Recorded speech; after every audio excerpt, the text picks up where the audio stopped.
안녕하세요. 반갑습니다. 말씀을 선포하는 여러분, 오늘도 말씀과 더불어 동행하십시다.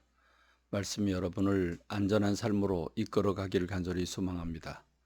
오늘은 사무엘하 21장부터 24장에 이르는 부분입니다. 다윗이 40년 동안 통치를 하게 되는데 그 왕으로서의 삶의 끝부분을 소개하고 있습니다. 아, 다윗이 살고 있던 거의 그 말년 시절에 거듭해서 매년 3년 동안 기근이 일어나게 됩니다. 기근이 오는데 그냥 보통 기근이 아니라 심각한 기근입니다. 그래서 다윗이 하나님 앞에 기도를 올립니다. 물론 비를 달라고 기도를 했겠지요. 그런데 놀랍게도 응답이 오는데 그 응답은 사울과 그의 피를 흘린 그의 집 때문이라고 하나님이 말씀을 하십니다. 무슨 말이냐면 기브온 사람들을 학살했다는 것입니다. 그 학살의 피값을 주님이 기근으로 말씀하고 있다는 것입니다. 그래서 기브온 사람들을 불러가지고 무슨 일이 있었냐 그랬더니 사울 왕이 기브온 사람들을 학살했다는 것입니다. 그 이스라엘 백성들 가운데 씨를 말리려고 기브온 사람들을 학살했다고 하는 건데, 여러분 기브온 기억나십니까? 이 기브온이 누굽니까? 하나님께서 이스라엘 백성들에게 가나안 땅 7족속을 진멸하고 그리고 그 땅을 이스라엘 백성들에게 주었는데, 그들의 범죄 때문에 하나님께서 그들을 진멸하라고 말씀하셨습니다. 그때 여호수아가 가나안 요단강을 건너가서 가나안 땅을 정복하는데, 첫 번째 여리고성을 정복하고 두 번째 아이성, 그다음 세 번째 성을 정복하려고 하는데, 그때 마침 먼 곳에서 곰팡이 난 떡과 떨어진 신발을 들고 와서, 우리가 출발할 때 이렇게 새 신발을 신고 오고 새 떡을 해가지고 왔는데 이렇게 다 곰팡이가 쓸었다고, 우린 먼 곳에서 왔는데 당신의 나라에 대해서 얘기를 들으니까 어마어마한 대단한 하나님이 함께하는 민족이라 우리가 너무 기뻐서 화친 맺자 그리고 왔다. 그래서 여호수아가 기도하지 않고 정말 그 우쭐거리는 마음에 그만 실수를 했죠. 언약을 맺었습니다. 화친 맺고 언약을 맺고 그 다음 성에 공격하려고 가보니까 그 성이 바로 기브온 성이었습니다. 말도 안 되는 거지요. 진멸해야 될 죄인들입니다.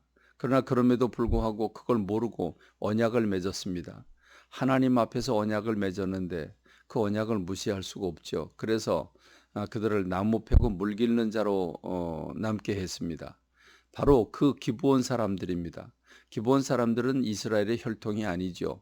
그러니까 이 사울이라고 하는 사람이 한마디로 말하면 이스라엘 백성들에게 뭔가 좀 좋게 보이려고, 그래서 왕이 타 민족인 지금 종살이하고 있는 나무 패고 물 기르는 자로 쓰고 있는 종살이하고 있는 기브온 사람들을 학살하게 된 겁니다. 씨를 말리게 된 겁니다. 그래서 하나님이 그것 때문에 진노하셨다는 것이죠. 여기서 우리가 무엇을 느낍니까? 하나님은 언약을 소중히 여기시는구나. 여러분, 이게 사울 왕 때 있었던 일입니다. 벌써 수십 년이 지나갔습니다. 그럼에도 불구하고 다윗에게 이것을 묻는 이유가 무엇입니까? 이 언약을 소홀히 한 이 부분을 회복하지 않으면 안 된다는 것이죠. 그래서 기브온 사람들에게 우리가 어떻게 하면 좋을까 그랬더니, 그러면 그 사울 왕의 족속 가운데 그 후손 가운데 7명을 내달라. 그럼 우리가 처단하겠다. 그래서 7명을 내줍니다.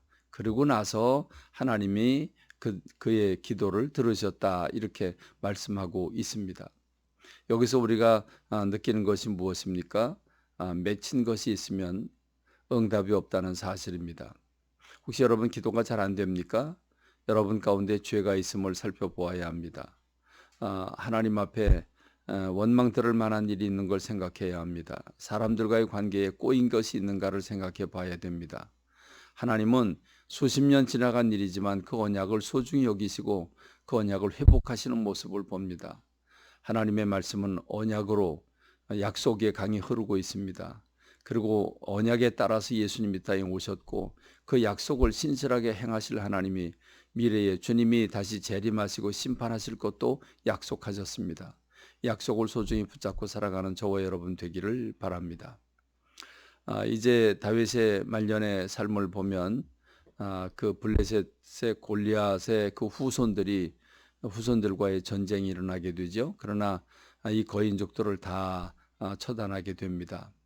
그리고 다윗의 용사들을 소개하고 있는데 그 용사들을 소개하는 모습을 보면 대단합니다.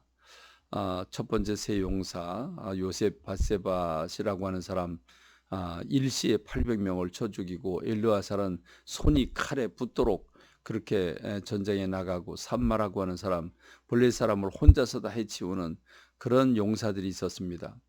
그런가 하면 세 용사는 아비세나 분하야 아사엘 같은 사람은 베들레헴 성문 곁에 있는 물을 누가 나로 더 마시게 하겠느냐 그랬더니 이 다윗의 얘기를 듣고 적진을 뚫고 가서 그 물을 떠오는 충신들을 바라볼 수 있습니다.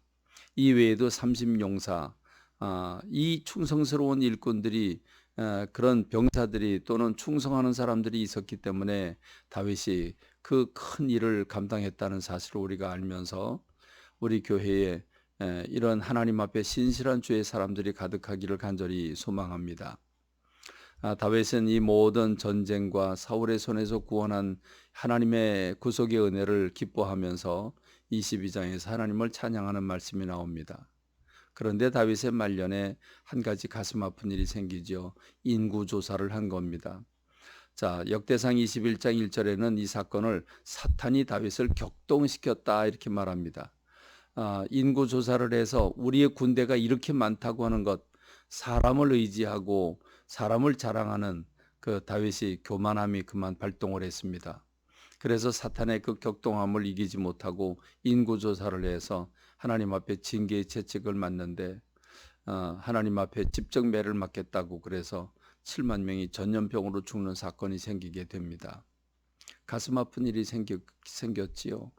그렇습니다. 다윗이라고 하는 사람도 성군이고 하나님을 사랑하고 말씀대로 산 사람이지만 밧세바를 범하는 사건이나 또는 이렇게 인구조사를 해서 잠시 동안 사람을 의지하거나 이렇게 함으로써 참 하나님 앞에 부끄러운 모습을 보이고 있는데 그럼에도 불구하고 다윗이 노년까지 정말 충성스럽게 성전 건축을 위한 재료를 준비하고 하나님을 기쁘시게 하는 삶을 보면서 오늘 저와 여러분들이 잠시 연약해서 죄를 짓지만 하나님 앞에 바로 서는 저와 여러분이 되기를 바랍니다. 오늘도 말씀을 붙잡고 살아가고 승리하는 저와 여러분 되기를 바랍니다. 감사합니다. 말씀을 맺겠습니다.